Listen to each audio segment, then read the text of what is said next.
जय श्रीराम. ज्ञानेश्वरी भावदर्शन अध्याय 6 आणि ओवी क्रमांक 328 पर्यंत आपण मागच्या वेळेला आपला अभ्यास येऊन थांबला होता. मागच्या वेळेला आपण ओवी क्रमांक 310 ते 328 असा साधारण आपण अभ्यास केला.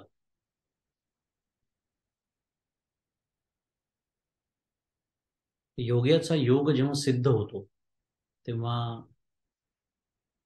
त्याला कोणत्या प्रकारचा अनुभव येतो हे ज्ञानेश्वर माऊली आपल्याला या काही ओव्यांमध्ये सांगते आहे, ज्याचा आपण मागच्या वेळेला अभ्यास केला होता.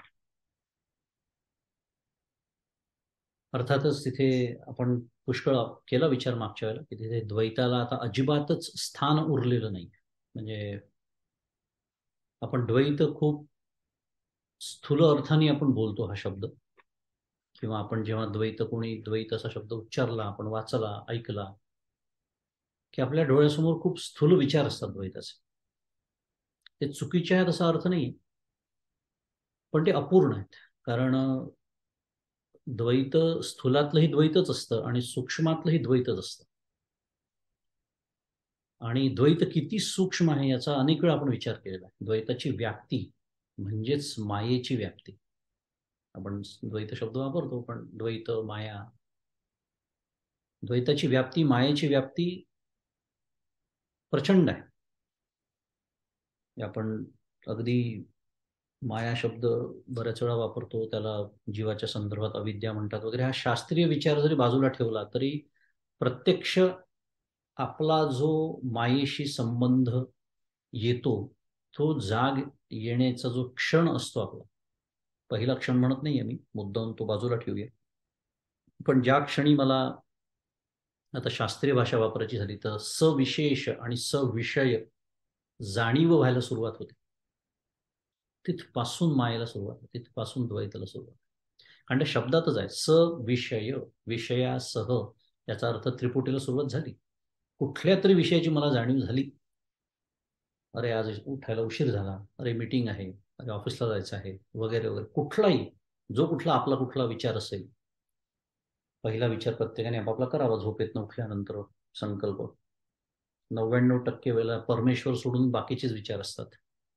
म्हणून तर अजूनही ज्ञानेश्वरीचा अभ्यास करावा लागतोय. मुद्दा असा की तिथूनच मायेच्या प्रांताला सुरुवात होते. पण एवढं सूक्ष्म पुसटचं द्वैतही जिथे आता शिल्लक नाही, अशा अवस्थेबद्दल आपण बोलतोय. अहम विश्रामे आत्मरूपी ना, त्या एक कशी ओवी आहे ज्ञानेश्वरी म्हणते. म्हणजे द्वैताच्या सूक्ष्मतेचे टप्पे आहेत, हे ओलांडतच जावं लागतं. म्हणून तर धारणा ध्यानानंतर समाधीचे सुद्धा प्रकार आहेत, समाधीचे हे पदर आहेत, सविकल्प, निर्विकल्प, आणि त्याचे पुन्हा 2 प्रकार, असे 4 प्रकार आपण बघितलेले आहेत.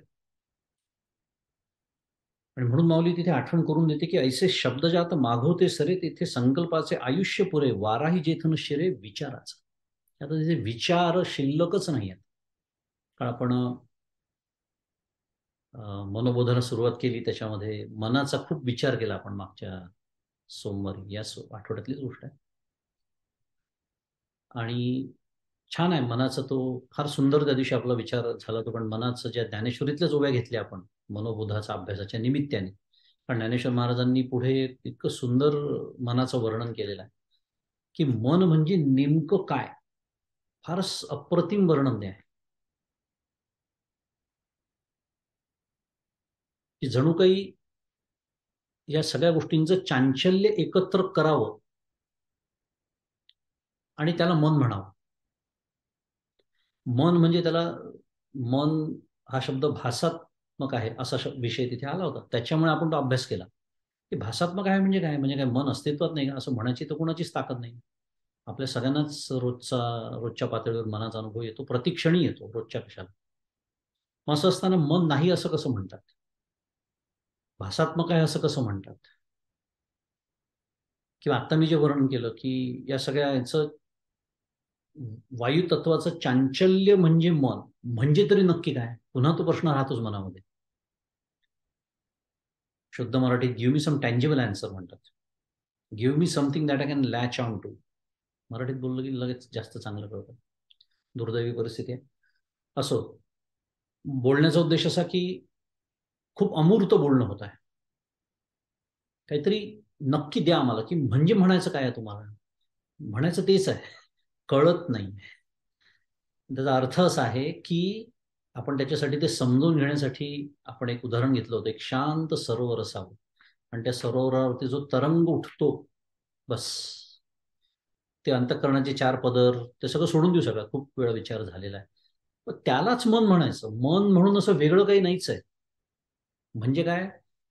हे जे चांचल्य म्हणून तर मग शब्द वापरला. सांगणं तेच सुरू आहे, पण कळलं नाही म्हणून स्पष्टीकरण द्यावं लागतंय.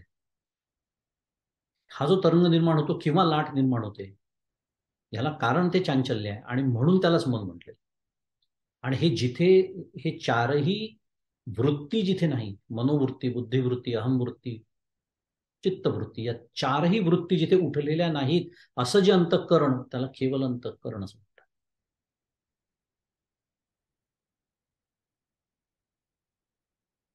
तिथे विचार नाहीये. माऊली काय सांगते, आता तिथे विचाराचा वारा तिथे लागूच शकत नाही. तिथे द्वैत नाहीच. आता कितीही सूक्ष्म आता द्वैत नावाचं कारण कितीही सूक्ष्म का असे ना, द्वैत असेल तर अद्वैत नाही, अद्वैत मोडलं असा त्याचा सरळ अर्थ आहे. अगदी साध्या भाषेमध्ये अद्वैत शब्द सिद्धच होत नाही. आणि मग माऊलींनी इतकं सुंदर वर्णन केलं. अर्थ बघून झालाय, अभ्यास करूनही झालेला आहे आपला, पण मला ते राहत नाही म्हणून त्या पटापट ओव्या वाचतो. पण त्या वाचल्या तरी असं एक अतिशय कसं भव्य दिव्य आपल्या डोळ्यासमोर एक चित्र उभं राहतं आणि एक प्रेरणा त्यातून मिळते की. आणि सगळ्यात महत्वाचं आहे, हे पुन्हा काहीतरी माझ्यापासून काहीतरी दूर आहे आणि त्याचं वर्णन सुरू आहे असं नाही आहे, हे लक्षात ठेवायचं. बोलतो अद्वैताबद्दल आहे, याचा अर्थ काय, माझंच स्वरूप आहे. पण किती आपण स्वतःला संकुचित करून घेतलेला आहे, या स्वतःला मी देह समजून. माऊली म्हणते स्वरूपाचं वर्णन करताना, जे उन्मनीयचे लावण्य, जे तुरीयेचे तारुण्य, अनादी जे अगण्य परमतत्व, जे विश्वाचे मूळ, जे योगद्रुमाचे फळ, जे आनंदाचे केवळ चैतन्य का, जे आकाराचा प्रांत, जे मोक्षाचा एकांत, जेथा आधी आणि अंत विरोनी गेले, जे महाभूतांचे बीज, जे महातेजाचे तेज, एव पार्थाचे निज स्वरूप माझे.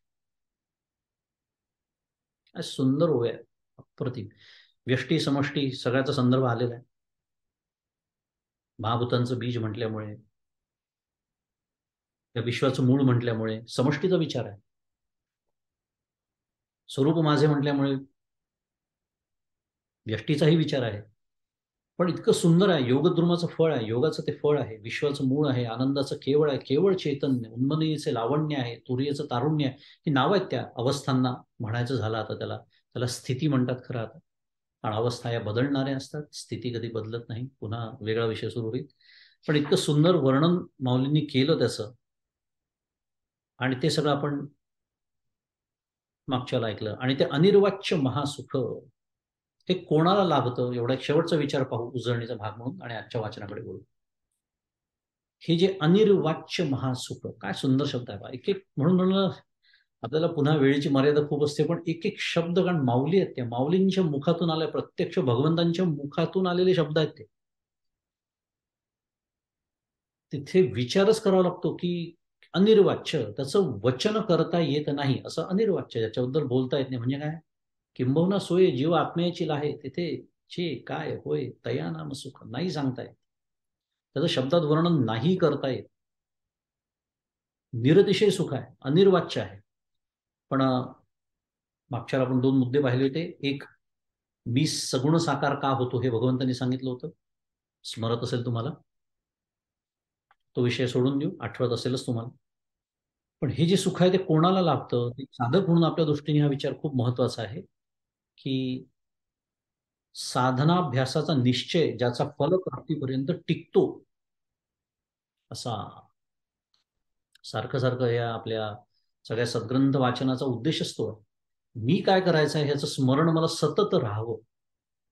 थोडीशी जी काही सोमवार ते शुक्रवार धूळ बसली असते अंतःकरणावर, जे काही उद्योग उपद्व्याप आपण करून आलेलो असतो, व्याप आणि उपद्व्याप दोन्ही करतो आपण, व्याप तर करावेच लागतात.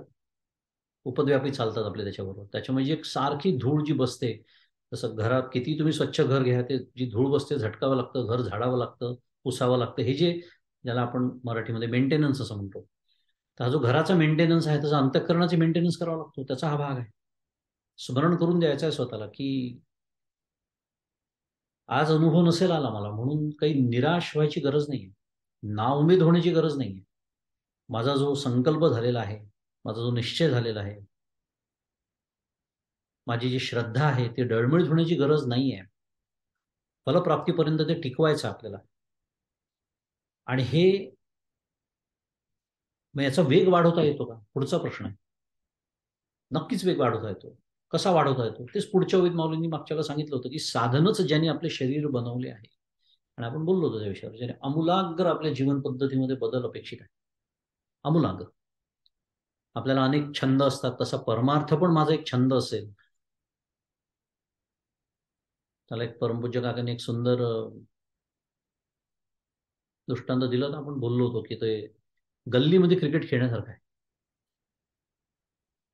मी सचिन तेंडुलकर कधीच होऊ शकणार नाही. म्हणजे काय, क्रिकेटमधनं मला जे अपेक्षित आहे ते मला कधीच मिळणं शक्य नाही. तसं परमार्थामध्ये मला जे अपेक्षित आहे ते असं मी हे पण करतो, ते पण करतो, माझ्या हजार उद्योग चालू असतात, त्यातला एक उद्योग म्हणजे परमार्थ. आवडीचा, नडीचा, सडीचा, गोडीचा, परमार्थाचे अनेक प्रकार आहेत. मग वाया जातं का केलेलं? वाया काहीच जात नाही. पण उपयोग नाही. उपयोग नाही म्हणजे काय, या जन्मात काम होणार नाही एवढं निश्चित. बहुनाम जन्मना म्हणते आहेच. ज्ञानवान माम प्रपद्यते या अध्यायाच्या शेवटी सांगितलं भगवंत. बहुनाम. पण आपल्याला हेची देही हेची डोळा, भोगू मुक्तीचा सोहळा, हे ध्येय आहे आपल्यासमोर. हे ज्याला हवा आहे, जो तळमळीचा कळकळीचा साधक आहे. आपण कालच कालच मला वाटतं, हो, महाभाग्यवान विवेकानंद या विषयात बोललो, की 3 दुर्लभ ज्या गोष्टी आहेत त्या बघितल्या आपण. काही जण असतील त्या विषयामध्ये ऐकायला. मनुष्य, मनुष्यत्व, मुमुक्षत्व, महापुरुष संश्रय. मनुष्यत्व तर आपल्याला प्राप्त झालेलं आहेच भाग्याने फार. किती मोठं भाग्य आहे, त्याला घबाड योग म्हणतात परमपूज्य काका. कुठेही पत्रिका घेऊन जाण्याची गरज नाही. ज्या क्षणी मी जन्माला आलो मनुष्य, तोच घबाड योग म्हणतात का. आता अजून काय हवं? मनुष्य देह मिळालेला आहे, त्याचा जो उपयोग करायला हवाय तो करायचा आहे. आता विषय माझा आत्ता सुरू होता मुमुक्षत्व, त्याच्यामध्ये तीव्र मुमुक्षत्व असा शब्द वापरलेला आहे. त्यामुळे जसे स्वामी विवेकानंद महाभाग्यवान झाले, तसं मला जर भाग्यवान व्हायचं असेल, ठीक आहे, मी विवेकानंद नाही होणार, त्यांना त्यांचा अवतार जगाला मार्ग दाखवण्यासाठी होता. पण मला जर माझ्या आयुष्याचं कल्याण करून घ्यायचं असेल, शाश्वत हित साधायचं असेल, तर मी सुद्धा ते व्याख्येत बसायला हवंय ना. मनुष्यत्व तर मिळालं, ठीक आहे, या जन्मात काही केलं नाही त्याच्यासाठी, पण पूर्वसुकृत आपलं चांगलं होतं म्हणूनच परमेश्वराच्या कृपेने मनुष्य जन्म मिळालेला आपल्याला, नरदेह मिळालाय. आता नराचा नारायण होण्यासाठी मला काय आवश्यक आहे? तीव्र मुमुक्षत्व. आणि तोच विषय इथे सुरू आहे, भाषा फक्त वेगळी.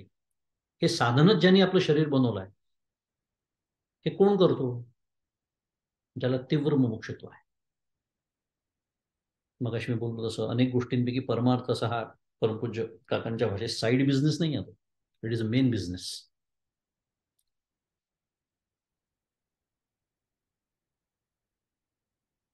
पण हे सगळं वर्णन ऐकलं, इतकं सुंदर भव्यदिव्य वर्णन ऐकल्यानंतर अर्जुन जो आहे तो आता बोलायला सुरुवात करतोय ज्ञानेश्वरीप्रमाणे, भगवद्गीतेत जरी नसलं तरी. आणि तो थोड्याशा, अर्जुन म्हणून आपल्याला जवळचा वाटतो, थोड्याशा आपल्या समस्या तो मांडतो. ऐकूया तो काय म्हणतोय. काजे आपण आता देवो, हा बोलिले जो उपावो, तो प्राप्तीचा ठावो म्हणून इकडे. कारण देवा, आता आपण जे योगरूप साधन सांगितले ते ब्रह्मप्राप्तीचे स्थान आहे, म्हणून माझ्याकडून घडणे शक्य नाही.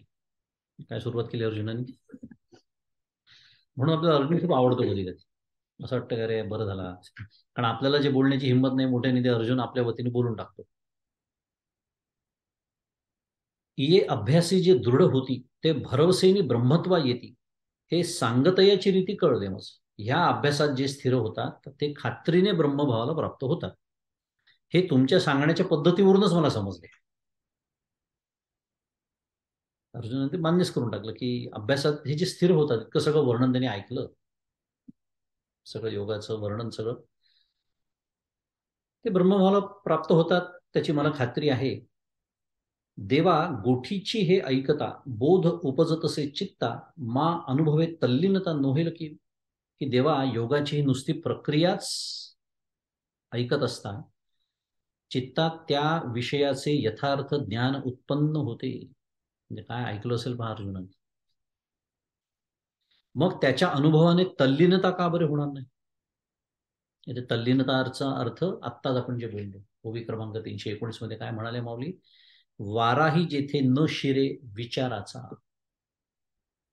आपण काय की शब्द खूप असे विचार नाही करत कधी आपण, खूप असे घासून गुळगुळीत झालेले गोटे असतात तसे काही शब्द झालेले असतात. तल्लीन, जसं आपण तत्पर शब्द शिकलो की नाही, तसा जर विचार केला तर तल्लीनचा सुद्धा अर्थ आपल्याला लावता येऊ शकतो. तत्परचा अर्थ आपण जो शिकलो तो आता सांगत बसत नाही. तत्पर म्हणून आपण व्यवहारात जो तत्पर या अर्थाने जो शब्द वापरतो, व्यवहारात ठीक आहे, व्यवहार चालतो त्याने, पण त्याचा खरा अर्थ आपण शिकलो. तसं तल्लीन, लीन म्हणजे ते विचाराचा वारा कसा शिकेल. त्यामुळे या अनुभवाने तल्लीनता का बरे होणार? म्हणजे होणारच आहे, व्हायलाच हवी, त्यात काही आश्चर्यच नाही. म्हणून येथ काही अनारिसे नाही परी नावभरी चित्त देई बोलाय का. म्हणून अर्जुन म्हणतोय की या विषयात म्हणून काहीही खोटे मानण्यासारखे नाहीच, परंतु देवा माझ्या एका बोलण्याकडे क्षणभर लक्ष द्या. म्हणजे माझी जी समस्या आहे तुम्ही सगळं छान सांगता, हे सगळं योगाचं वर्णन करत आहात तुम्ही, सगळं छान आहे, पण माझी एक समस्या आहे, त्याच्याकडे तुम्ही लक्ष द्या. कोणती समस्या आहे? आता कृष्णा तुला सांगितलं येऊन तो मना तरी आला चांगू परी न शके करू पांगू योग्यतेचा. की कृष्णा जो आता जो तुम्ही योग सांगितला तो माझ्या मनाला तर चांगलाच पटला आहे, पण मी तो करू शकत नाही, कारण माझे ठिकाणी योग्यतेचे अधिकाराचे दारिद्र्य आहे, असं अर्जुन भगवंतांना म्हणतो. पण त्याच्या हे लक्षात आलं की हा योग किती दिव्य आहे, किती व्यापक आहे, त्याचं फळ काय आहे, सगळं आपण ऐकलं. किती अप्रतिम फळ आहे, आणि जेवढं फळ मोठं तेवढं त्याचं साधन, त्याच्यासाठी करावे लागणारे कष्ट म्हणजे साधं गणित आहे. आणि हे ही जी योग्यता आहे, हे अधिकार आहे, हा माझ्याजवळ नाही, त्याचं दारिद्र्य आहे म्हणजे माझ्याजवळ तो नाही, असं अर्जुन भगवंतांना म्हणतोय. सहजे अंगिक जेतुले आहे तेतुलयाची जरी सिद्धी जाये तरी हाची मार्गू सुखोपाये अभ्यासी. म्हणजे माझ्या अंगात स्वभावतः जेवढी योग्यता आहे तेवढ्याच योग्यतेने हा जर सिद्धीला जात असेल तर मी याच मार्गाचा सुखाने अभ्यास करीन, अर्जुन म्हणतोय. ना तरी देव जैसे सांगतील तैसे आपण पे जरी न ठकेल तरी योग्यते विण होईल तेची कुसो. किंवा देव जशा प्रकारची योग्यता सांगतील ती योग्यता मला प्राप्त होणे शक्य नसेल तर योग्यते वाचून जो उपाय माझ्या हातून होईल तोच मी विचारतो आहे. म्हणजे काय, अर्जुनाला प्रामाणिक तळमळ आहे. त्याला असं वाटतंय माझ्याकडे अधिकार नाही, माझ्याकडे त्याला लागणारी योग्यता नाही, त्यामुळे या मार्गाची तर योग्यता नाही आहे, तर मग माझ्याकडे जी योग्यता आहे त्या योग्यतेप्रमाणे दुसरा एखादा मार्ग आहे का, किंवा माझी योग्यता वाढवण्याचा दुसरा काही मार्ग आहे का, असे तो प्रश्न विचारतोय. मी हे पुन्हा याच्याकडे, या विषयाकडे याच्यासाठी आलो की काही लोकांचा असा समज आणि अशी भूमिका असते. परमपूज्य काका एक गमतीशीर प्रसंग सांगितला होता, घडलेला प्रसंग. डॉक्टर का ते डॉक्टर असल्यामुळे त्यांच्याकडे या मेडिकलच्या क्षेत्रातले आणि अनुभव संपन्न आणि काका, परमपूज्य काका नेहमीच म्हणतात की मला आता 30-40 वर्ष परमार्थाची क्षेत्रात झालेली आहेत, त्यामुळे मी काय नाही पाहिलं असं विचारतात काका. एक पेशंट आला होता काकांकडे, भरपूर दारू पीत असत, कावीळ झाली होती. तर असा कावीळ झालेला तो पेशंट आला काकांकडे, आणि काकांनी तपासलं, त्याला सांगितलं की बाबा रे असं असं झालं, तुला कावीळ झालेली आहे, तू सर्वप्रथम काय करायचं, दारू पिणं बंद कर. तर 72 पेशंट असतात ते, तो पेशंट काकांना असं म्हणतो, हे बघा म्हणे, म्हणजे काकाने सगळं सांगितलं, ते तळलेले पदार्थ खाऊ नका, दारू पिऊ नका वगैरे, ती स्टँडर्ड जी यादी असते डॉक्टरांची ठरलेली नेहमीची. ते म्हणाले, हे बघा म्हणे, हे ऐकण्यासाठी मी तुम्हाला फी दिलेली नाही. तो पेशंट म्हणतो डॉक्टर काकांना, हे ऐकण्यासाठी मी तुम्हाला फी दिली नाही किंवा मी तुमच्याकडे आलेलो नाही. मी दारू पित राहावं आणि तुम्ही बरं करत राहावं, असं जर असाल तर तुम्ही खरे डॉक्टर. डॉक्टर काकाने त्याला सांगितलं, बाबा रे, मी खरा डॉक्टर नाही, हे घे तुझे पैसे, तू खऱ्या डॉक्टरकडे जा. हा झाला घडलेला प्रसंग, विनोदी प्रसंग. पण हा आपण कशासाठी आणला? हे झालं डॉक्टरचं. पण ते डॉक्टर जरी असले तरी सद्गुरू पण आहेत. तर त्यांना असे म्हणणारे शिष्य सुद्धा भेटतात. हे बघा, मी जसं आत्तापर्यंत आयुष्य जगत आलो, 35 वर्ष, 40 वर्ष, जे काय आपलं आयुष्य असेल, मैंने जो कुछ भी किया मैं वही करता रहूंगा. त्याच्यात तुम्हाला मुक्त बिक्त करता आलं तर बघा. मग काय सांगण्याची वेळ येते, बाबा रे, मी खरा सद्गुरू नाही, तुला असा कोणी भेटत असेल तर त्याच्याकडे तू जा, की जो काही घेऊन त्याच्या मोबदल्यात मी तुला मुक्त करतो म्हणून असं वचन देत असेल. हा म्हणजे थोडासा विनोदाचाही भाग आहे, पण असं घडतं. आणि असं आपण प्रत्यक्षात जरी करत नसलो तरी नकळत आपल्याकडनं घडतं काय, ह्याचा आपल्याला विचार करायचा. थोडंसं विनोद हवा ना मध्ये थोडंसं. तर मुद्दा हा की नकळत आपल्याकडनं घडताय का, की मी माझ्या अंतःकरणाचा अभ्यास निरीक्षण करायला तयार नाही. मी माझे रजोगुणाचे तमोगुणाचे कार्यक्रम, आहार विहार आचार उपचार कमी करायला तयार नाही. मी माझ्या सत्वगुणाचा परिपोष होतोय का हे बघायला तयार नाही. दैवी गुणसंपदा माझ्या अंगी बाणवते का हे बघायला मी तयार नाही. आणि इतकं कसं करून सद्गुरू तुम्ही मला, मग त्या कावीळवाल्या पेशंटमध्ये माझ्यात काय फरक आहे, त्याच्यासाठी ते सांगितलं. असा अर्जुन नाही, असा अर्जुन नाही. तो भगवंतांना विचारतोय. पुढे म्हणतो की जीवींची ऐसी धारण म्हणून पुसावया जाहले कारण, मग म्हणे तरी आपण चित्त देईजो. की योग्य ते वाचूनही ब्रह्मप्राप्तीचा एखादा उपाय असू शकेल अशी माझ्या मनाची समजूत झाली, म्हणून विचारण्याकरता हे कारण निर्माण झाले आहे. इतका विचार करून पुनः अर्जुन म्हणाला, तर मग देवा माझ्या प्रश्नाकडे आपण चित्त द्या ना. हा होजी अवधारिले, जे हे साधन तुम्ही निरूपिले, ते आवडतयाही अभ्यासिले पाहू शकेल. म्हणजे अहो महाराज, ऐकले काय, तुम्ही हे साधन सांगितले, त्याचा वाटेल त्याने अभ्यास केला तर तो सिद्धीच जाऊ शकेल काय. म्हणजे अर्जुन हे जाणून घेण्याचा प्रयत्न करतोय की त्याला असं वाटतंय त्याच्याकडे अधिकार नाही, त्याला वाटतंय त्याची योग्यता नाही. पण हे जे साधन आहे हे अधिकार योग्यता नसताना जर मी केलं तर हे सिद्धीला जाईल का, पुढचा प्रश्न.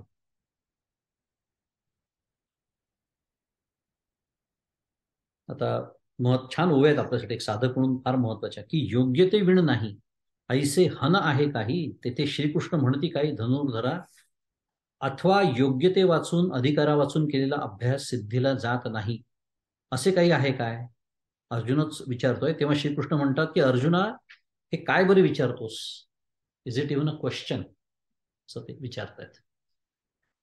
हे काज कीर निर्वाण परी आणिकही जे काही साधारण, तेही अधिकाराचे वोडवे विण काय सिद्धी जाय. भगवंत म्हणतात की अर्जुना, हे मोक्षरूप कार्य तर खरोखर असाधारण आहेच, त्यामुळे याला अधिकार लागतो यात नवल नाही. पण इतरही जी काही साधारण व्यावहारिक कार्य असतात ती देखील अधिकाराचा आदर केल्या वाचून सिद्धीला जातात काय. अर्जुनाला एक थोडासा प्रयत्न करून पाहिला की बा काही जमतंय का, म्हणजे भगवंत म्हणतात का की हरकत नाही, तुझा अधिकार नसला तरी होऊन जाईल तुझं काम, असं नाही म्हणतात. हे तर असाधारण आहे. साधारण व्यवहारातले कार्य करण्यासाठी सुद्धा आपल्याला माहिती आहे की अधिकार असल्या वाचून, योग्यता असल्या वाचून ते कार्य केलं तर एक तर फजिती होऊ शकते किंवा आपल्याला अपेक्षित फळ त्याचं जे आहे ते मिळू शकत नाही. पै योग्यता जे म्हणजे आहे, पुढची ओळी तेच सांगते, ते प्राप्तीचे अधीन जाणीजे, काजे योग्य होऊन कीजे ते आरंभिले फळे. की योग्यता जिला म्हणतात ती फलप्राप्तीच्या अधीन असते. योग्यता आणि फलप्राप्ती याचा सरळ सरळ अर्थ आहे. फलप्राप्तीच्या अधीन असते म्हणजे फलप्राप्ती हवी असेल तर योग्यता हवी, थोडक्यामध्ये असे जाणावे. फलावरून त्याच्या प्राप्तीचा अधिकार जाणावा लागतो.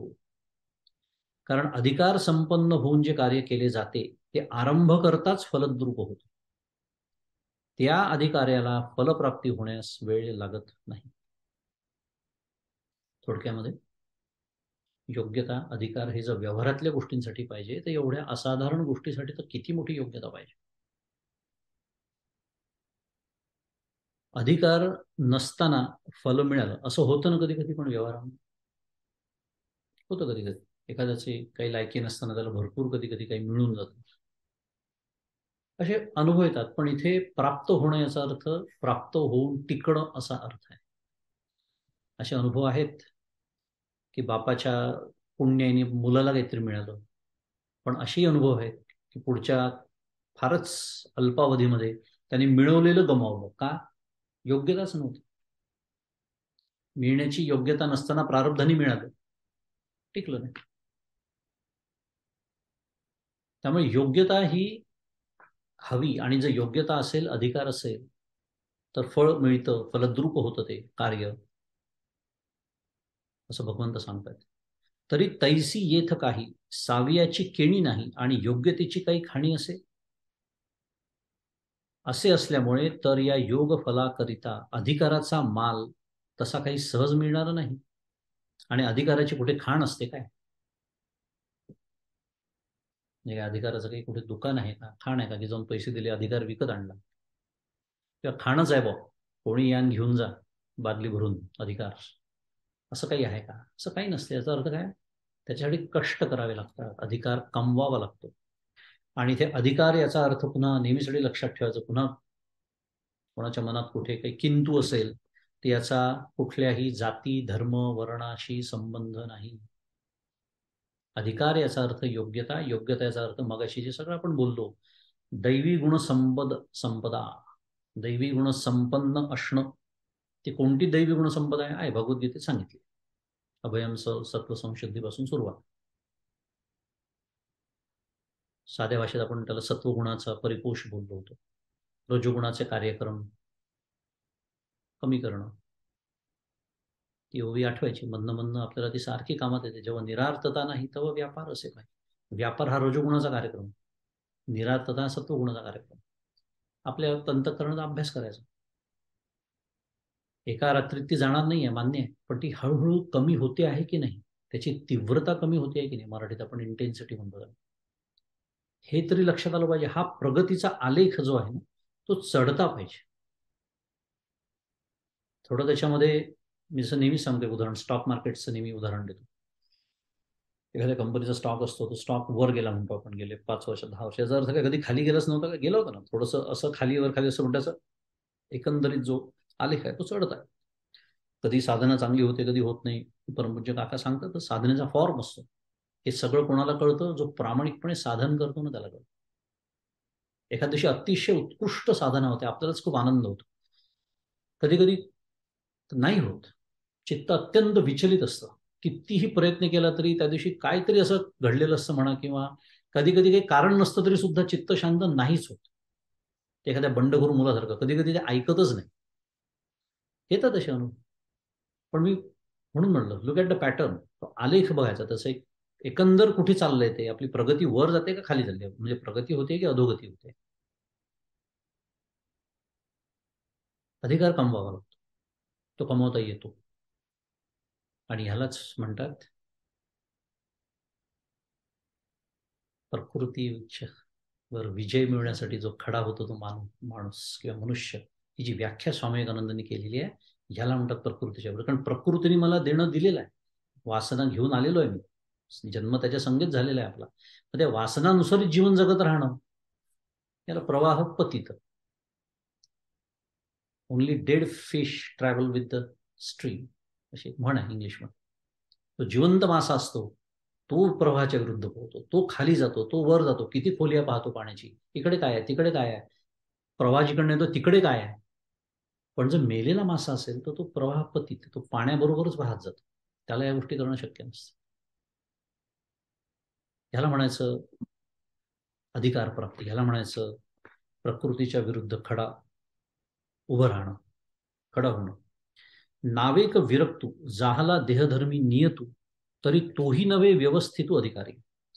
आता बघा किती सुंदर, फार छान माऊलींनी उभी दिली. कारण पुन्हा आपल्या मनात कुठेतरी असतं म्हणजे काय, मी जसं म्हणालो, मी हे सगळं करतो आणि त्यात परमार्थही करतो, किंवा माझं रोजचं आयुष्य जसं चालायचं तसंच चालेल, त्यात थोडंफार मी काहीतरी हातपाय मारतो. गल्लीतलं क्रिकेट, मग हे शब्द वापरलो ना, त्या गल्लीतल्या क्रिकेटचं वर्णन करणारी ओवी आहे बरं. परमार्थातलं क्रिकेट बोलतोय मी.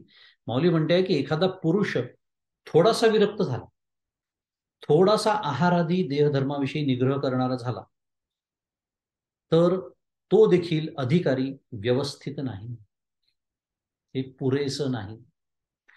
कारण अधिकाराचा विस्तार मोठा आहे आणि तो सर्व विस्तार प्राप्त झाल्याशिवाय कोणीही अधिकारी होऊ शकत नाही. हे सारखं मनावरती बिंबवणं फार महत्वाचं आहे, की मला जर परमार्थ जे देऊ पाहतो ते सगळंच्या सगळं माझ्या पदरात मला पाडून घ्यायचं असेल, मग काय देतो नक्की परमार्थ? घोषवाक्याचा परमार्थच, कारणासह वर्तमान सकल दुःख निवृत्ती परमानंदाची प्राप्ती. परमानंदाची प्राप्ती, कारणासह वर्तमान सकल दुःख निवृत्ती. दुःखाची निवृत्ती होत नाही का आपली? होते ना, तात्पुरती होते. काही व्याधी आलेली शारीरिक शारीरिक गोळी घेतली, तेवढ्यापुरती डोकं दुखलं, गोळी घेतली, पुन्हा आयुष्यात डोकेदुखी होणारच नाही का मला? दुसऱ्याच दिवशी होते. हे तात्पुरतं नाही म्हणत आहे, कारणासह वर्तमान सकल दुःख. आणि ती परमानंदाची प्राप्ती आहे, अनिर्वाच्य सुख जे आहे की ज्याच्यासाठीच तर धडपड सुरू आहे आपल्या सगळ्यांची. फक्त मार्ग चुकला आहे, साधनं चुकलेली आहेत, जे परमार्थाने आपल्याला आपले डोळे उघडून दिलेले आहेत.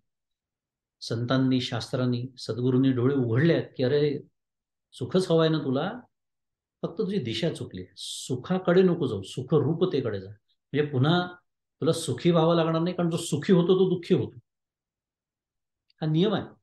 याच्यात काही कुठे ते जसं काका जसं म्हणतात, सूर्य उष्ण आहे, तुम्ही किती बोंबा मारा, त्याच्याकडे निवेदन घेऊन गेले की तुम्ही जरा बघा, जरा काही तुमची उष्णता वगैरे कमी करता आली तर काही उपयोग आहे का त्याचा? हे वास्तव आहे. काका याला म्हणतात वास्तववादी विचार. काका सुंदर मांडणी करतात. आपल्याला पॉझिटिव्ह थिंकिंग पण नको आणि आपल्याला निगेटिव्ह थिंकिंग पण नको, आपल्याला वास्तववादी थिंकिंग, रिअलिस्टिक थिंकिंग म्हणतात काका. हे वास्तव आहे. दुःख नको आणि सुख हवं हे तर प्रत्येकाच ठरलेलं आहे, नवीन काहीच नाही त्याच्यात. जे पारमार्थिक नाही त्यांचंही तेच ठरलेलं आहे, त्यांनाही तेच हवं. जे नास्तिक आहे त्यांनाही तेच हवं. मनुष्य आत्महत्या करायला जातो, त्याच्या सुखाला धक्का बसतो म्हणूनच जातो तो करायला, नीट विचार केला तर.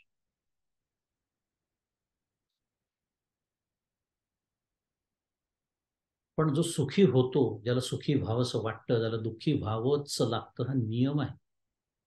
म्हणून आपल्याला सुखीही व्हायचं नाही, आपल्याला दुःखी पण व्हायचं नाही, आपल्याला सुखरूप व्हायचं. आणि ते सुखरूप कसं व्हायचं हेच तर सांगण्यासाठी ज्ञानेश्वरी आहे.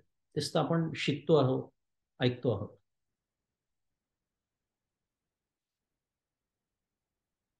पण मुद्दा काय आपण बघतोय की असं जेवढं मूळ विषय आपला काय सुरू होता, जेवढं परमार्थ मला देऊ पाहतो, काय देऊ पाहतो त्याचा आपण आता विचार केला. ते जर निरतिशय सुख मला हवं असेल की जे एकदा प्राप्त झालं, ती सुखरूपता प्राप्त झाली, आनंद रूपता प्राप्त झाली, त्याला दुसरा खरं चांगला शब्द आनंद आहे. कारण सुख परतंत्र असतं, आनंद स्वतंत्र असतं. तर त्याच्यासाठी मग झोकूनच द्यावं लागतं. गल्लीतलं क्रिकेट खेळून चालत नाही. मग सचिन तेंडुलकरनी जसं क्रिकेट, मी एकदा बोललो होतो की त्याचं चरित्र तुम्ही वाचाल तर लक्षात येईल की त्या वयामध्ये, त्या लहान तरुण वयामध्ये इतर मुलं जे करतात त्यातलं काहीही सचिननी केलेलं नाही. त्याचं वाचा, चरित्र आलं होतं मध्यंतरी, प्रकाशित झालं. म्हणून तो सचिन झाला तेंडुलकर. त्याचं ध्येय पक्क होतं आयुष्याचं, क्रिकेट.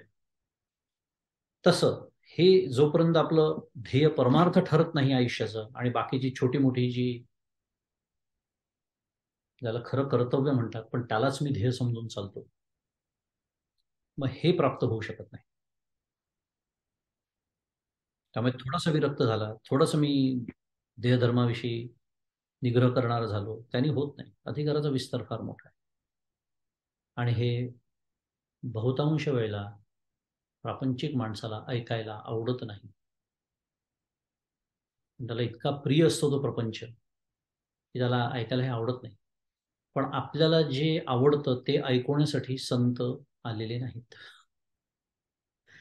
किंवा भगवंत जे आपल्या शाश्वत हिताचं आहे ते ऐकवण्यासाठी त्यांचा अवतार असतो. कारण आपल्याला आवडेल ते ऐकवणारे ते झाले असते तर मग त्यांच्यात आणि अनेक इतर लोकांमध्ये काहीच फरक राहिला नसता. त्यांना आपल्याकडून काय हवंय आणि आपण त्यांना काय देऊ शकतो? काहीच नाही.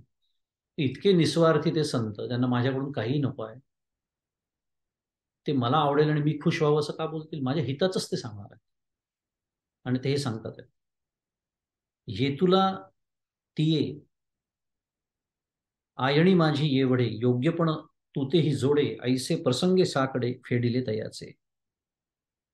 पण अर्जुना, एवढ्या अधिकाराच्या विस्तारामध्ये तुलाही एवढा अधिकार प्राप्त झालेला आहेच हे निश्चित समज.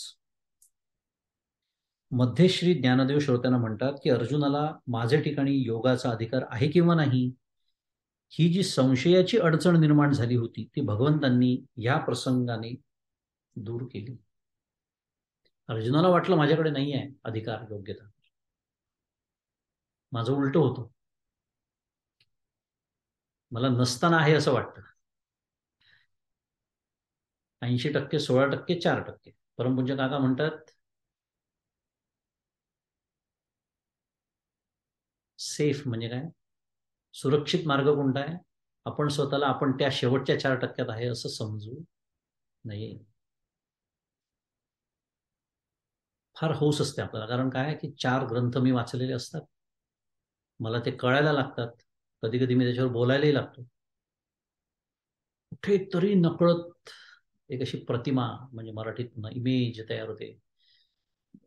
मैं तो वैसे पहुंचा हूं, मेरा तो काम हो ही गया है ऑलमोस्ट, असं आपण स्वतःच्या मनाला. इथे अर्जुन उलट म्हणतोय की त्याच्याकडे असलेली योग्यता तो म्हणतो आहे की नाही अशी शंका व्यक्त करतोय. आणि भगवंत त्याला आश्वासित करतायत की आहे. या प्रसंगाने ती त्याची शंका त्याने दूर केली. आणि मग पुढे म्हणतात आहे की मग म्हणे पार्था ते हे ऐसी व्यवस्था अनियतासी सर्वथा योग्यता नाही.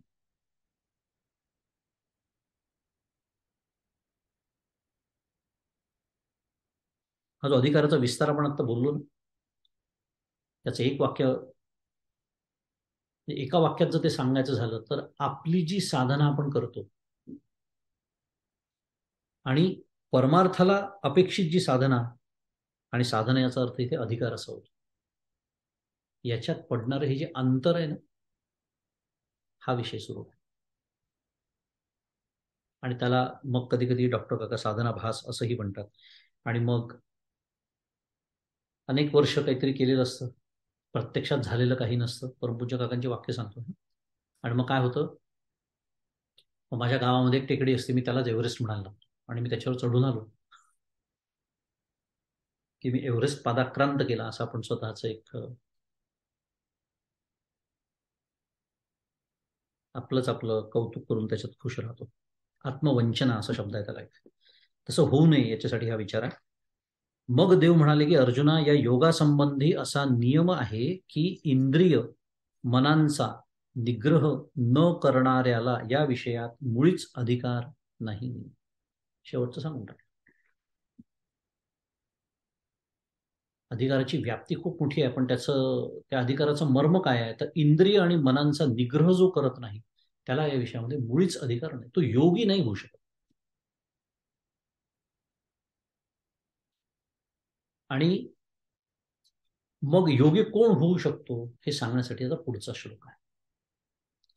मी मगाशी म्हणालो होतो की नेहमीच आपण बोलतो की माऊली नेहमी पुढच्या श्लोक जो आहे भगवद्गीतेतला,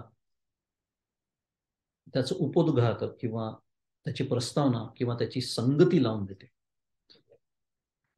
कारण म्हणून ज्ञानेश्वरी ही जी भगवद्गीतेवरची टीका समजली जाते, टीकाचा अर्थ आपण व्यवहारातला अर्थ नाही आपल्याला माहिती आहे. टीका म्हणजे काही त्याच्यावर, टीका याचा अर्थ त्याचं विवेचन, हे जे एक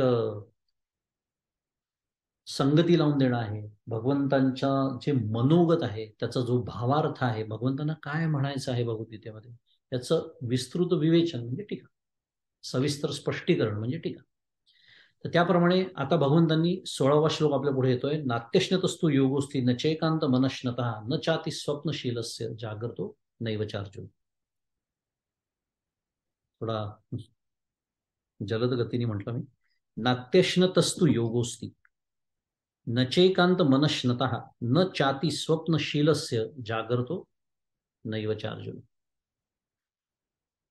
त्याचा पदच्छेद आहे की न अत्यश्नतः तू योगः अस्ति नात्यश्नतस्तु योगोस्ति. न अत्यश्नतः तू योगः अस्ति. नचैकांत मनश्नतः म्हणजे नच एकांतम अनश्नतः. न चाति स्वप्नशीलस्य म्हणजे नच अतिस्वप्नशीलस्य आणि जागृतो नैव च अर्जुन म्हणजे जागृतः न च एव अर्जुन. पदच्छेदाने वाचलं की अजून थोडा अर्थ स्पष्ट होतो. तरी आपण त्याचा अन्वय करून घेत नाही, पण गरज नाहीये. आता अधिक खाणाऱ्याला, अगदीच न खाणाऱ्याला, अधिक झोप घेणाऱ्याला, मुळीच झोप न घेणाऱ्याला योग होत नाही, म्हणजे योग प्राप्त होत नाही. शब्द लावून घेऊ. अत्यश्नतः जो शब्द आला ना, नात्यश्नतस्तू मधला न अत्यश्नतः तू योगः अस्ति म्हणजे अधिक खाणाऱ्याला. दोन शब्द आहेत इथे, अधिक खाणारा आणि अधिक अगदीच न खाणारा. अत्यश्नतः म्हणजे अधिक खाणारा आणि अनश्नतः म्हणजे अगदीच न खाणारा. अतिस्वप्नशीलस्य म्हणजे अधिक झोप घेणारा आणि अत्यश्नतः म्हणजे मुळीच झोप न घेणारा. यांना योग प्राप्त होत नाही, असा विषय. असा या श्लोकाचा अर्थ आहे. म्हणजे आपण मराठीत ज्याला परफेक्ट बॅलन्स असं म्हणतो. मराठीचा शब्द छान असतात. परफेक्ट बॅलन्स पाहिजे कशामध्ये? खाण्यामध्ये, झोपण्यामध्ये. अति काहीही करायचं नाही. अति जो करणं टाळतो तो योगी. म्हणजे पहा काय म्हटलेलं आहे, उपाशी राहणारा सुद्धा योग साधत नाही. कमी झोपणाऱ्यालाही योग साधत नाही. का? कारण आता हा श्लोक वाचल्यावर खरं गीता दीपस्तंभ आपण नेहमी उघडतो, पण 16 आणि 17चा गट केलाय काकांनी, म्हणून 17च्या वेळेला आपण तेव्हा त्या अर्थाकडे जाऊया. पण थोडक्यामध्ये योगासनामध्ये थोडंसं शरीराकडे लक्ष दिलं जातं, कारण आपल्याला माहिती आहे यमनियम, आसन, प्राणायाम. आसन चित्ताचा निरोध करायचा आहे आणि जर माझं शरीर मला जसं हवं तसं संतुलित जर मला ठेवता येत नसत, संतुलन साधावं लागतं शरीराचं, देहाचं. कारण सुरुवातच अन्नमय कोशानी आहे ना. निराश करत जायचंय, मागे टाकत जायचंय. आणि जर हवं त्या जे मणियार बंध आणि ओढियार बंध, आपण जे सगळे बंध शिकलो, ते बंध तोलतात आले पाहिजे शरीराला, देहाला तोलता आले पाहिजे. ते तोलणं हा फार छान शब्द आहे. शरीर म्हणून त्याला संतुलित, त्याच्यातच शब्द आहे संतुलित. योग्य पद्धतीने तोलणं एखादं आसन, त्याच्यासाठी ते शरीर तसं हवंय आपल्याला. त्या शरीरामध्ये पुरेशी प्राणशक्ती पण हवी आहे. कमी खाऊन चालणार नाहीये. अशा अवस्थेत झोप न झाल्यामुळे झोप यायला लागली, मी पेंगायला लागलो, तर काय माझ्याकडनं योग होणार आहे? हे का सांगतात आहे याच्या पाठीमागची मी भूमिका तुम्हाला सांगतोय, की विशेषतः अष्टांग योगामध्ये या गोष्टीला का महत्व आहे असतं. तो ज्ञानमार्गी होऊ शकेल, तो भक्त होऊ शकेल. भक्त भगवंताच्या प्रेमामध्ये तहानभूक विसरतो, होऊ शकेल. तो योगी नाही होऊ शकत, हा मुद्दा आहे. आणि या खाण्याबद्दल म्हणजे अगदी न खाणं आणि कमी, अगदीच न खाणं आणि अति खाणं, याला आपण जो त्याच्यामधला एक सुवर्ण मध्य ज्याला म्हणालो, परफेक्ट बॅलन्स असा मराठी शब्द वापरला, तर ते ओळखायचं कसं? आचार्य त्यांच्या भाष्यामध्ये आचार्यांनी त्याची 2 परिमाणं सांगितली. आहे ना वेळ आपल्याकडे? 2 परिमाण आचार्यांनी सांगितली की कसं समजायचं की खाणं माझं योग्य, म्हणजे आहार जो आहे माझा तो योग्य प्रमाणात आहे की नाही, हे ओळखायचं कसं. याची 2 परिमाणं सांगितली आचार्यांनी. एक श्रुती वाक्य सांगितलं. ते वाक्य असं आहे, आत्मसंमितम अन्न परिमाणम. म्हणजे त्याचा अर्थ आहे शरीराच्या शक्तीनुसार. आत्म म्हणजे स्वतःचं, संमितम संयुक्त, योग्य, शक्तीनुसार. आणि ती प्रत्यक्ष श्रुती अशी आहे, यदु हवा आत्मसंमितमन्नम, यदु ह वा आत्मत आत्मसंमित मन्नम तदवती तन्न हीनस्ती यद्भूयो हीनस्ती तद्वनीयो न तदवती तद्यत्वनीयो न तदवती. शतपथ ब्राह्मणातली ही ऋचा. श्रुती, याला श्रुतीच म्हटलं, आचार्यांनी म्हटलं अशी एक श्रुती आहे. आणि त्याचा अर्थ पहिले सांगतो तुम्हाला. त्याचा अर्थ असा आहे की पुन्हा त्याच्या आपल्या शरीराच्या क्षमतेनुसार अन्न खाल्ल्यास ते आपलं रक्षण करतं आणि ते आपल्याला कष्ट देत नाही. कष्ट देत नाही याचा अर्थ व्याधी निर्माण करत नाही. प्रत्येकाच्या शरीराची क्षमता भिन्न असते. आता भीम आहे समजा, त्या भीमाला म्हणलं मंगेश एवढं अन्न तू खा, त्याला उपाशी मारण्यासारखंच आहे ना. तू भीम आहे. इथे एकदम दोन टोकं दाखवून दिली. मुद्दा हा आहे आपला की प्रत्येकाच्या शरीराची क्षमता भिन्न असते. एखादा 10 पोळ्या खाणारा असू शकतो, दुसरा 2 पोळ्या खाणार असतो. 10ला 2 खायला सांगणं म्हणजे त्याला उपाशी ठेवणंच आहे, आणि 2ला 10 खाणं म्हटलं म्हणजे त्याला मारणं आहे खायला घालून. त्यामुळे आपल्या शरीराच्या क्षमतेनुसार अन्न खाल्ल्यास ते आपलं रक्षण करतं आणि ते आपल्याला कष्ट म्हणजे व्याधी देत नाही. आणि त्याच्याहून जर अधिक खाल्लं तर ते आपल्याला कष्ट देतं म्हणजे व्याधी निर्माण करतं, आणि त्याच्याहून कमी खाल्लं तर ते आपलं रक्षण करत नाही. असा ह्या श्रुतीचा अर्थ आहे. श्रुती का म्हटलं? कारण ही वेदांमधली आहे. शतपथ ब्राह्मण असा मी शब्द वापरला, त्याच्यातली हे आहे. शतपथ ब्राह्मण म्हणजे काय ऐकलं असेल तुम्ही शब्द? जर माहीत नसतं, थोडंसं आहे वेळ, थोडंसं 1-2-3 मिनिटं सांगतो पटकन घाईमध्ये. याज्ञवल्क्य ऋषी नाव आपल्या सगळ्यांना चांगलंच ऐकून माहिती आहे. जबरदस्त प्रकरण होतं. म्हणजे कोण नव्हते असाच प्रश्न आहे कधी कधी वाटतं, पण हे आपल्याला काही माहीत नसतं. इतकं सुंदर, म्हणजे हे सगळं जेव्हा कळतं ना, काय आपले पूर्वज होते, काय ऋषी होते. जनक राजाच्या सभेमध्ये एकदा जनक राजा असं जाहीर करतो की जे माझ्या सभेमध्ये जे ब्रह्मनिष्ठ असतील त्यांनी या सोन्याने मढवलेल्या 1000 गायी घेऊन जा. सोन्याने मढवलेल्या 1000 गायी जनक राजा म्हणतो की जो माझ्या सभेत ब्रह्मनिष्ठ असेल त्याला या मिळतील, त्याला हे बक्षीस. असं याज्ञवल्क्य त्या सभेमध्ये उपस्थित असतात. ते आपल्या शिष्याला म्हणतात, जा रे घेऊन जा रे या गायी आपल्या आश्रमामध्ये. तर त्या दरबारातले सगळे एकदम बेसिकली शुद्ध मराठीत व्हाय यू म्हणजे व्हाय नॉट असं होतं थोडक्यात. म्हणजे याज्ञवल्क्यांचा आत्मविश्वास बघा. ते ऐकल्यावर ते शिष्याला म्हणतात घेऊन जा, म्हणजे जणू काही मी जिंकलेलोच आहे. तर ते म्हणतात की तुम्ही माझी परीक्षा घ्या. आणि मग त्या दरबारातले ते काही छोटे मोठे नसतात, फार श्रेष्ठ तिथले ऋषी मुनी त्या काळचे, ते सगळे अत्यंत गूढ शास्त्रातले प्रश्न त्यांना विचारतात आणि अत्यंत समाधानकारक इतकं सुंदर विवेचन याज्ञवल्क्य करतात की सगळ्यांना वाटतं यांनी असं सुंदर बोलत राहावं आणि आपण ऐकत राहावं. आणि मग तिथे कोण उपस्थित असते? एक विदुषी, तिचं नाव असतं गार्गेयी. ती जाहीर करते की या दरबारात खरे ब्रह्मनिष्ठ कोण असतील तर फक्त याज्ञवल्क्य ऋषी आहेत. असे हे याज्ञवल्क्य ऋषी तेव्हा व्यासांनी वेदाचे 4 भाग केलेले, वेदांची छान मांडणी केलेली, त्याची विषयवार संगतवार मांडणी केलेली, आणि एकेका आपल्या अत्यंत उत्कृष्ट शिष्यांना तो एक एक वेद वाटून दिलेला, त्याचा त्या त्या शाखेचा अभ्यास करण्यासाठी. आणि त्यातलं यजुर्वेद ज्यांना दिला ते वैशंपायन मुनी. या वैशंपायन मुनींकडे याज्ञवल्क्य जातात यजुर्वेद शिकण्यासाठी. कशावरून निघाली गोष्ट? शतपथ ब्राह्मणावर. येतोय मी तिथे. पण तुम्हाला हे मला सांगायचं आहे की काय आपले पूर्वज होते, काय तेजस्वी त्यांचं जीवन होतं. अत्यंत अल्पावधीमध्ये त्यांनी हे यजुर्वेद पूर्ण अभ्यास पूर्ण केला. याज्ञवल्क्य म्हणजे जबरदस्त प्रकरण. पुढे त्यांनी अनेक इतर ऋषींकडनं, कोणाकडनं पुराण, कोणाकडनं इतिहास, कोणाकडनं हे, कोणाकडनं ते, सगळं ते शिकत गेले. आणि आपल्या गुरूंच्या परवानगीने ते शिकायला गेले. हे महत्वाचं आहे. त्या काळचे गुरु पण पहा कसे होते. वैशंपायन मेरा आदमी आहे, असले फालतू प्रकार नाही. माझ्याकडे जे आहे ते तू शिकलास ना, आता इतिहास शिकवणारे दुसरे कोणी आहे, पुराण कोणी शिकवणार, त्यांचे जरूर जा. वेगवेगळ्या ऋषींची नाव आहे, त्यांच्याकडे ते शिकायला गेले. नंतर त्यांना ऋग्वेद शिकायचा होता.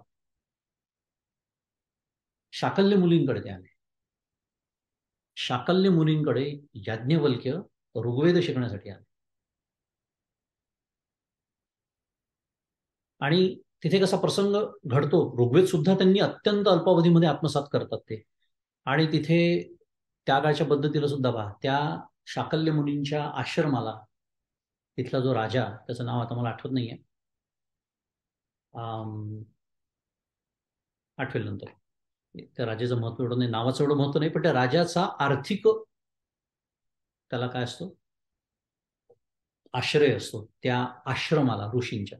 आपण आजच्या भाषेत फायनान्शियल सपोर्ट म्हणतो, त्या काळी सुद्धा किती महत्वाचं होतं पाहते. आश्रम चालवण्यासाठी काय लागायचं, राजाश्रय. आचार्यांनी काय काम केलं आपण शिकलो त्यांच्या याच्यात, कसं त्या सुधन्वा राजापासून सगळ्या राजांना जिंकलं, कारण राजाश्रय मिळेस्तोवर हे सगळे आपण ज्याला साधनं म्हणतो, मराठीत रिसोर्सेस म्हणतो, हे उपलब्ध कसे होते.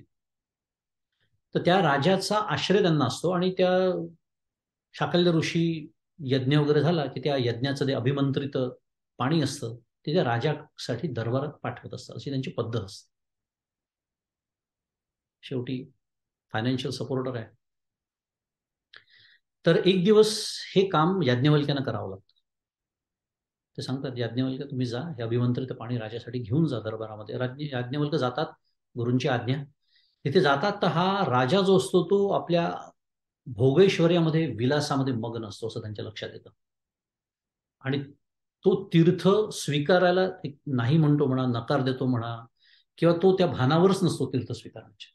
आणि याज्ञवल्क्यांना याचा भयंकर राग येतो की ह्या तीर्थ हे यज्ञाचं तीर्थ आहे, याचा जो मान, याचा जो आदर सत्कार राजांनी करायला पाहिजे तो केला नाही, कारण आपल्या भोगविलासामध्ये मग्न आहे.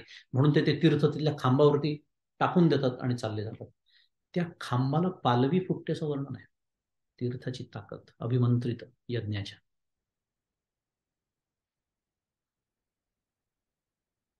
आणि त्या राजाला आपली चूक कळते.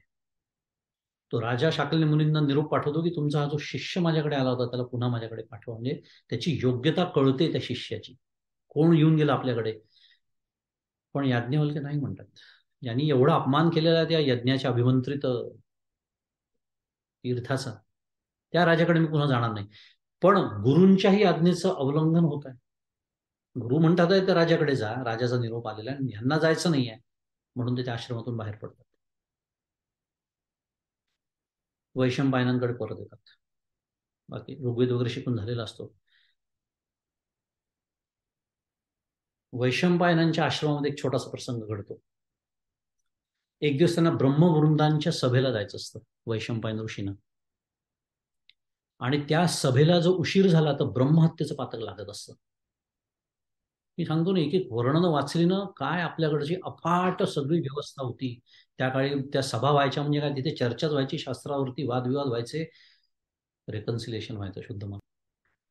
ब्रह्महत्येचं पातक, त्यामुळे ते पहाटेच उठतात, अगदी अंधार म्हणजे उजाडायचं असतं की मला उशीर नको व्हायला.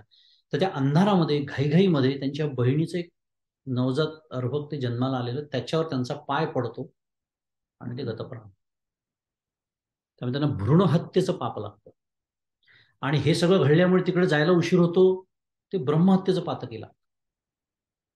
आता हे पातक, त्याचं प्रायश्चित्त घ्यायचं आता वैशंपायन म्हणून. पण त्यांचं ते सत्र, जे अध्ययनाचं सत्र सुरू असतं ते पूर्ण व्हायचं असतं. म्हणून ते विचारतात की, शिष्यानं विचारतात की हे कुठल्या तरी शिष्यानी माझं हे पातक घ्यावं अशी इच्छा ते व्यक्त करतात. म्हणजे माझ्या व्यतिरिक्त तुम्ही प्रायश्चित्त ते घ्या, कारण माझं हे अध्ययन सत्र मला अर्धवट सोडून जाता येणार नाही. कोणीच पुढे येत नाही, पण याज्ञवल्क्य पुढे होतात. ते म्हणतात इतरांना विचारण्याची गरजच नाही, सगळं पातक तुमचं मी घेतो.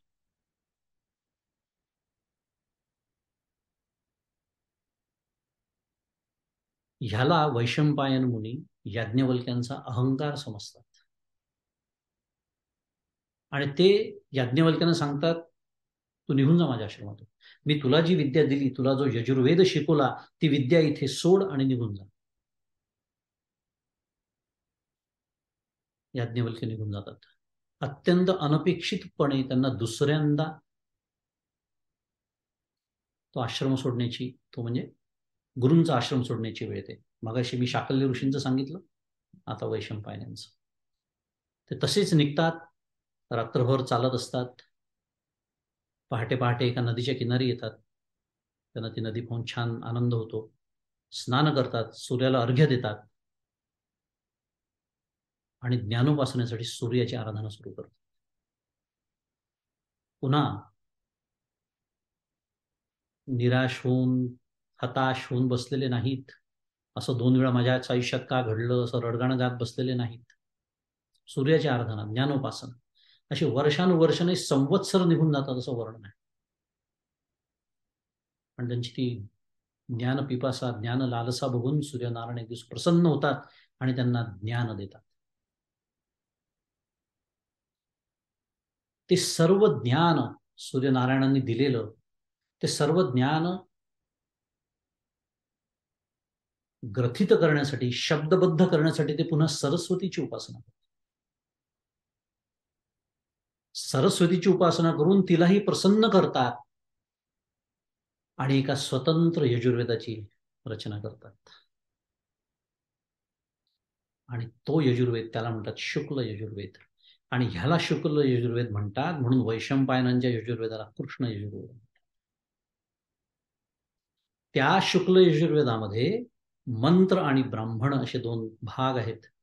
मंत्रांचा जो अर्थ, त्याचं जे विवेचन ज्या भागामध्ये येतं त्या भागाला, त्या विभागाला, त्या सेक्शनला ब्राह्मण असं शीर्षक आहे. ब्राह्मण म्हणजे आपण समजतो ते ब्राह्मण नाही, शीर्षक आहे त्या विभागाला. आणि शुक्ल यजुर्वेदातल्या या ब्राह्मण विभागाला शतपथ ब्राह्मण असं म्हणतात.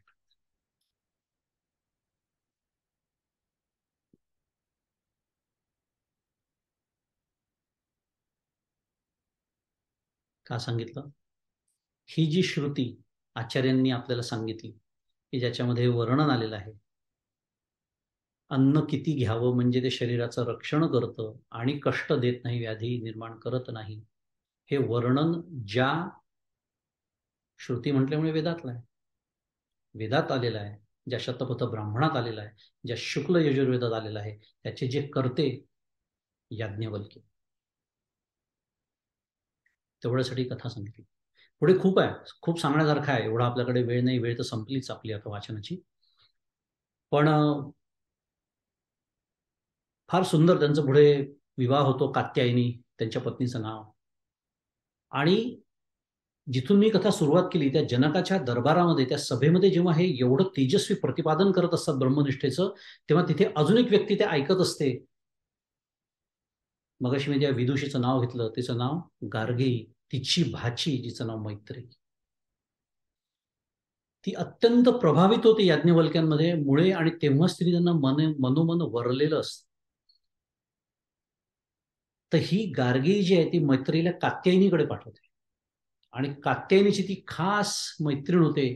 तिच्या लक्षात येतं की हिने किती समर्पित केलेलं आहे स्वतःला याज्ञवल्क्यांना, म्हणून ती याज्ञवल्क्यांकडे त्यांना घेऊन जाते आणि म्हणून ती मग याज्ञवल्क्यांची दुसरी पत्नी. हे शुक्ल यजुर्वेद रचणारे याज्ञवल्क्य, त्याच्यातून ईशावास्य आणि दुसरं उपनिषद बृहदारण्य. हा जो अनुभव सूर्यनारायणांनी दिला तो शब्दबद्ध केल्यानंतर ज्या उपनिषदांमध्ये एक महावाक्य ते अनुभव ग्रथित करणार, अहम ब्रह्मास्मी, किंवा ओम पूर्णमद पूर्णमिदम पूर्णात पूर्णमुदच्यते, हा शांती मंत्र ज्या उपनिषदाचा आहे, तमसोमा ज्योतिर्गमय ज्या उपनिषदांनी आपल्याला दिलं, पूर्वज होते काय, ऋषी होते. थोडस विषयांतर झालं, पण शतपथ ब्राह्मण हा शब्द आला. कदाचित तुम्ही ऐकला असेल सगळ्यांनी, तो कुठे ना कुठेतरी कानावरती येऊन गेला असेल. ते सगळं आपल्याला माहिती हो. याज्ञवल्क्यांचं फार विलक्षण चरित्र आहे, तेजस्वी. काय ऋषी होते. अपौरुषेय का म्हटलं जातं हे सुद्धा, आता वेळ नाही माझ्याकडे बोलायला, जाऊ द्या, विषय खूप वाढत जातो. पण आपल्या वेदांना अपौरुषेय म्हटलेलं आहे. हे द्रष्टे कसे होते, न तू कर्तारम अपि द्रष्टारम, हे जे आपण नेहमी शिकतो की इकडे म्हणतात अपौरुषेय आणि इकडे म्हणायचं याज्ञवल्क्यांनी तो हे लिहिलं, याचं स्पष्टीकरण कसं द्यायचं ते असं आहे. ते त्याचे करते नाही आहेत. जे ज्ञान प्रत्यक्ष त्यांना दिलं, ते प्रत्यक्ष ज्यांनी अनुभवलं, ते फक्त शब्दबद्ध ते करतात आहेत, ते माध्यम आहेत, ते द्रष्टे आहेत, करते नाही आहेत. हे सुद्धा या कथेतून शिकायला मिळतं. असो तर आपण एक आचार्यांनी सांगितलेलं अन्नाच्या परिमाणाचं एकच परिमाण बघितलं, मराठीत त्याला मेजरमेंट असं म्हणतात. How to measure what the intake should be. आणि त्याचं दुसरं परिमाण ऐकण्यासाठी पुढच्या शुक्रवारी भेट. आणि आज आपल्या वाचनाला इथे विराम देऊ, वेळ होऊन गेलेली आहे. ज्ञानेश्वर महाराज की जय.